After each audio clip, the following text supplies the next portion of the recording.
and did all of this research to learn more about reproductive justice and exactly what that meant. And my printer wouldn't print, as I explained earlier. And what I decided is that I'm not supposed to lecture and tell you all some things you already know, or some things that you probably, as my mother says, you need to look up for yourselves. I'll just touch upon a couple of things that I learned in that brief bit of research that I did. And that is this whole topic and question of abortion, which, by the way, is the law of the land, is something that has been an issue and at issue for over 4,000 years. I was shocked to know that, because you would have sworn that became an issue in the 1970s, right? And so the subject of women's bodies, health, education, sexuality, is nothing new. It's nothing new. And what I decided that I wanted to touch upon is also nothing new, and that's power. We've got some wonderful information. Information is power, from Ms. Rios and from Senator Elliott.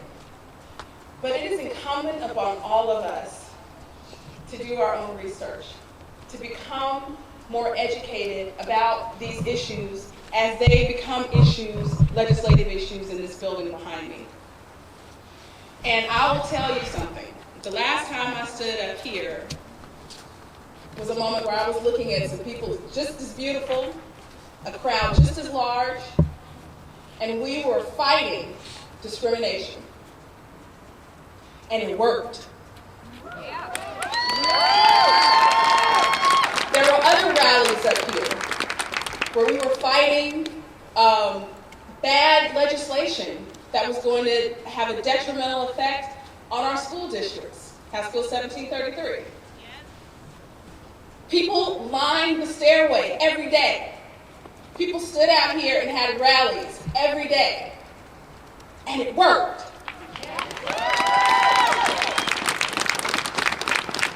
So when I thought about and read about all of these issues around reproductive justice, it wasn't just issues around abortion, which we know can be divisive, we know can be inflammatory, but if we really learn and really talk to people, we're afraid to talk to people because doctors are getting killed in clinics. But we can't be afraid.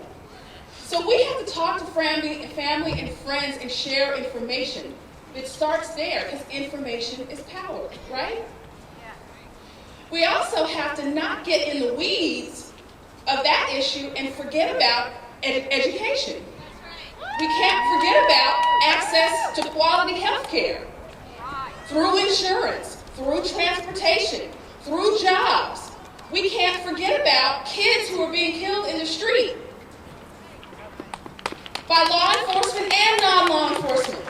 We're not saying anything about that. So we have to do our due diligence as people of conscience, people of means, people of resources, to be able to share, because this hall of power is not powerful because of a senator or a state representative or the governor. You all elect us. You are the power. Right? So if we don't harness our information, if we don't teach other people what most people really think, if public opinion was a reflection on how many people were here, people would be lined back to Capitol Avenue. People are either struggling, callous because they think that this process that happens in this building behind us doesn't matter and doesn't affect their lives, or they're afraid. But you're not. You're not. So you can talk to family, friends, people at work. You can do it. If that becomes the standard, then we all become powerful with information. Then we all become powerful by exercising this process that is your process. That process belongs to the people. The power of our vote on bills belongs to you. And when you hold us accountable, You are powerful, we are powerful, and the process works for us.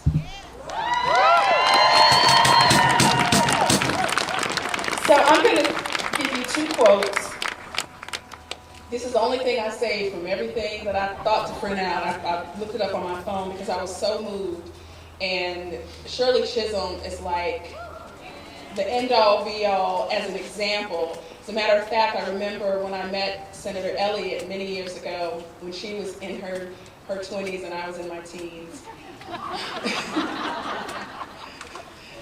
Just last decade, right?